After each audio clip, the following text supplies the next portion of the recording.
प्रस्तुत है विधानसभा में आज हुई कार्यवाही की समीक्षा। लेखक हैं प्रभात खबर रांची के state bureau head Anand Mohan.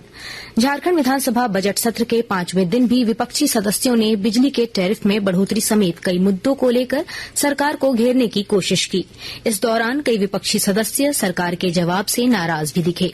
दूसरी पाली में बजट पर वाद विवाद में पक्ष विपक्ष के कई सदस्यों ने हिस्सा लिया। बीजेपी विधायक नवीन जायसवाल की ओर से पशुपालन, कृषि और सहकारिता विभाग के अनुदान मांग पर लाया गया कटौती प्रस्ताव अमान्य हो गया।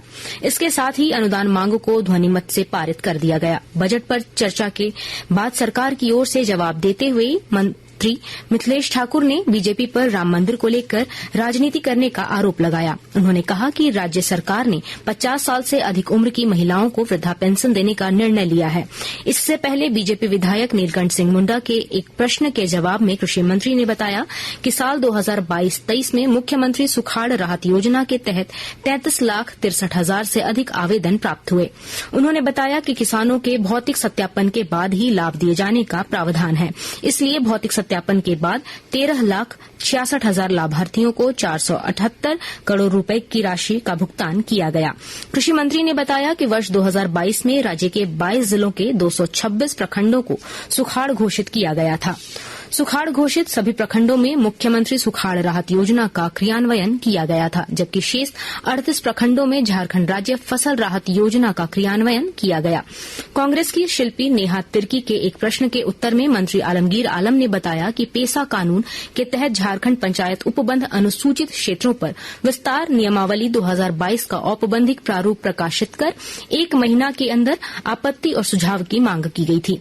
उन्होंने बताया कि इस पर कुल 262 आपत्ति और सुझाव प्राप्त हुए हैं, जिन्हें झारखंड पंचायत उपबंध नियमावली 2022 में समाहित करते हुए नियमावली के गठन से संबंधित कार्य विभाग की ओर से पूरा कर लिया गया।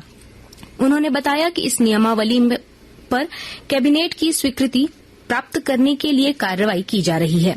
जनजातीय सलाहकार परिषद की बैठक में भी इस नियमावली पर विस्तृत चर्चा की गई थी। विधायक प्रदीप यादव की ओर से उर्दू शिक्षकों के खाली पदों पर उठाए गए सवाल पर प्रभारी मंत्री मिथिलेश ठाकुर ने जवाब देते हुए कहा कि उर्दू शिक्षकों के खाली पदों को शीघ्र भरा जाएगा। उन्होंने बताया कि राज्य में उर्दू शिक्षकों की बहाली नए नियमावली के तहत की जाएगी, जिसमें स्वीकृत पद के 2 गुना यानी करीब 8,000 उर्दू शिक्षकों की बहाली राज्य सरकार करेगी।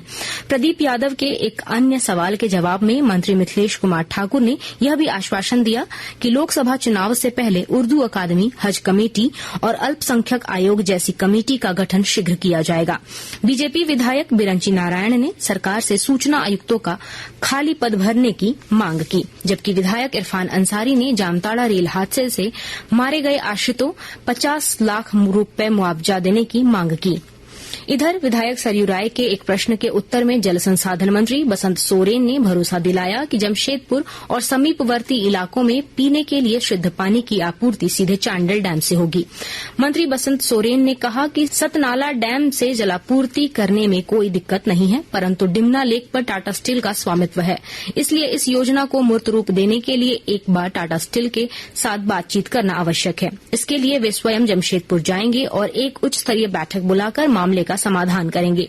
कांग्रेस विधायक राजेश कच्छप ने शून्यकाल के दौरान पत्रकार सुरक्षा कानून का मामला उठाया। दूसरी पाली में अनुदान मांग पर चर्चा हुई, जिसमें पक्ष विपक्ष के कई सदस्यों ने जवाब दिया, लेकिन सरकार के जवाब से असंतुष्ट विपक्षी विधायकों ने सदन का बहिष्कार किया, जिसके बाद कटौती प्रस्ताव को अमान्य करते हुए अनुदान मांग को ध्वनिमत से मंजूरी प्रदान कर दी गई।